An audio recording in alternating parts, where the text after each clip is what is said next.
Hello students, इससे previous video में हमने किया था तोप कविता की व्याख्या, ठीक है। और आज हम करने जा रहे हैं इसके प्रश्न उत्तर। तो हमने तोप की व्याख्या की थी। अगर ना आपने देखी हो वीडियो तो आप मेरे लिंक पे जाकर आप मेरी वीडियो देखिए और समझिए। और आज हम क्या करेंगे, इसके प्रश्न उत्तर, ठीक है। तो देखिए तोप का क्या है, ये कंपनी बाग के मुहाने पर, कंपनी बाग के मुख्य द्वार पर ही ये तोप रखी हुई है। ये कब की बात बता रहे हैं? 1857 में। कंपनी बाग कहाँ है? कानपुर में, ठीक है। तो उसी के बारे में इस कविता में बताया गया है और वही ये प्रश्न में पूछ रहे हैं। देखिए, विरासत में मिली चीज़ों की बड़ी संभाल क्यों होती है, स्पष्ट कीजिए। क्या कह रहे हैं कि देखिए, जैसे हमारी विरासत में कोई चीज़ें मिलती हैं तो हम उनकी संभाल क्यों करते हैं? क्योंकि आगे आने वाली पीढ़ी हमारी देखे, उनसे सीख लें, ठीक है। तो विरासत में मिली चीज़ों की बड़ी संभाल इसलिए होती है क्योंकि वे हमारे पूर्वजों की देन होती हैं, वे हमारे पूर्वजों की धरोहर होती हैं, ठीक है ना।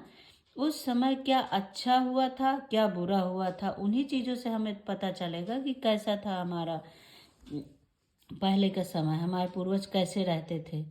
तो इसकी सीख मिलती है तथा पुरानी परंपराओं की याद दिलवाती है।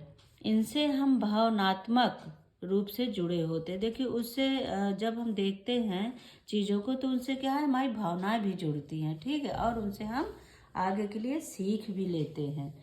इसलिए इन्हें अमूल्य माना जाता है, क्योंकि अब वो चीज़ें जो हो चुकी वो दोबारा नहीं होती हैं ना हमारे जीवन में, तो वो हमारे लिए अमूल्य होती हैं, ठीक है। ये तत्कालिक परिस्थितियों को जानकारी के साथ दिशा निर्देश भी देती हैं। इसलिए इन्हें संभाल के रखा जाता है ताकि हमारे बच्चों के भविष्य का निर्माण का आधार मजबूत बन सके। हमारे बच्चे भी इनको देखें और इनसे कुछ सीखें कि आज हम लोग पहले की चीज़ें देख रहे हैं और उनसे जानकारी हासिल कर रहे हैं, ठीक है। बहुत सारी चीज़ें निकल निकल के आ रही हैं। तो यही है कि धरोहर हमारे लिए अमूल्य होती है, उनसे हम बहुत कुछ सीखते हैं। अगला प्रश्न क्या है? इस कविता से आपको तोप के विषय में क्या जानकारी मिलती है, ठीक है। जैसे हमने कविता पढ़ी है तो उसी के अनुसार हमें इसमें आंसर लिखते चले जाना है कि शुरू में क्या हुआ था। कंपनी बाग के मुहाने पर वो तोप रखी हुई है, ठीक है। और उसकी साल में 2 बारी सफाई होती है ना। तो ये वही कह रहे हैं कि और उसमें बच्चे खेलते हैं। तो जिस तरह से हमने ये पढ़ी है उसी तरह हमें इसमें बताना है।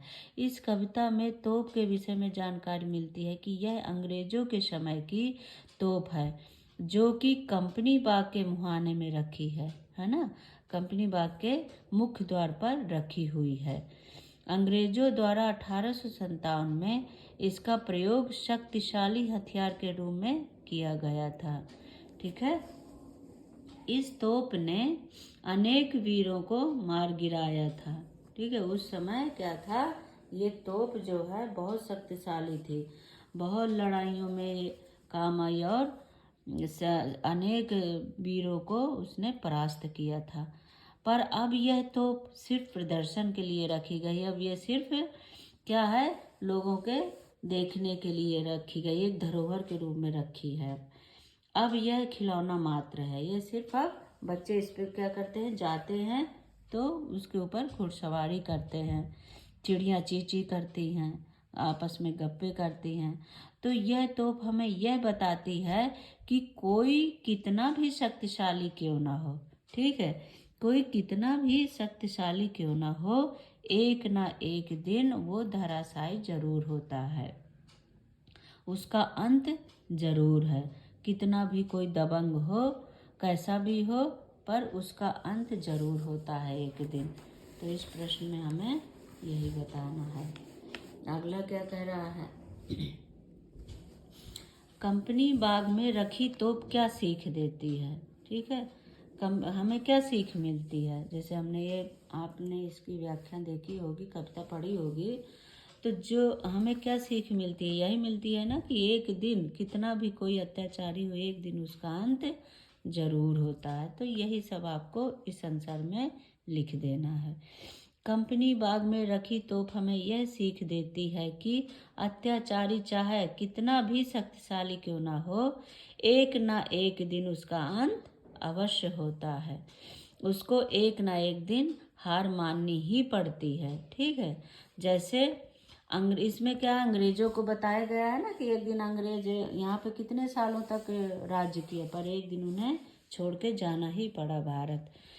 तो जैसे अंग्रेजों को भारत पर कई वर्षों तक अत्याचार किए अंग्रेजों ने, परंतु अंत में उन्हें भारत छोड़कर जाना ही पड़ा। ठीक है, अंत में उन्हें भारत से उन्हें भगा ही दिया गया, उन्हें हार माननी ही पड़ी थी। ठीक है, अर्थात अत्याचारी का अत्याचार एक ना एक दिन समाप्त जरूर होता है। कोई कितना भी शक्तिशाली भयंकर क्यों ना हो, लेकिन उसका अंत जरूर होगा एक ना एक दिन। यही इस धरती की देन है और परंपरा है। ठीक है, तो आगे हमारा क्या है क्वेश्चन, तो आपको उसी तरह लिख देना है जैसा आपने कविता में पढ़ा है, आपको सेम वैसे ही स्टेप बाय स्टेप लिखते चले जाना है। कविता में तोप को 2 बार चमकाने की बात कही गई है। ये 2 अवसर कौन से होंगे बताया गया है ना कि भाई जैसे कंपनी बाग की देख रेख होती है, वैसे ही तोप की भी देख रेख होती है, लेकिन साल में 2 बार चमकाई जाती है। कब? जब ये हमारे राष्ट्रीय त्यौहार आते हैं, 15 अगस्त और 26 जनवरी, तब ये इसकी साफ सफाई बहुत अच्छे से होती है और इसको चमकाया जाता है। ठीक है, तो कानपुर के कंपनी बाग में रखी हुई तोप हमारी विजय एवं आज़ादी के प्रतीक के रूप में जानी जाती है। ठीक है, ये क्या है, हमारी आज़ादी के रूप में, कि इसको देख के हमें ये पता चलता है ना कि इसने हमारी बहुत सहायता की और अंग्रेजों को हमने भगा दिया, तो ये हमारी आज़ादी के रूप में जानी जाती है। भारत के धरोहर के रूप में जानी जाने वाली यह तोप साल में 2 बार चमकाई जाती है। कब? एक तो 15 अगस्त को, ठीक है, जब स्वतंत्रता दिवस मनाते हैं, और दूसरा 26 जनवरी को, जबकि हम गणतंत्र दिवस मनाते हैं। इन दोनों अवसरों पर तोप को चमकाकर कंपनी बाग में सजाया जाता है। फिर लोग देखने भी जाते हैं, पता है, लोग देखते भी हैं जाके।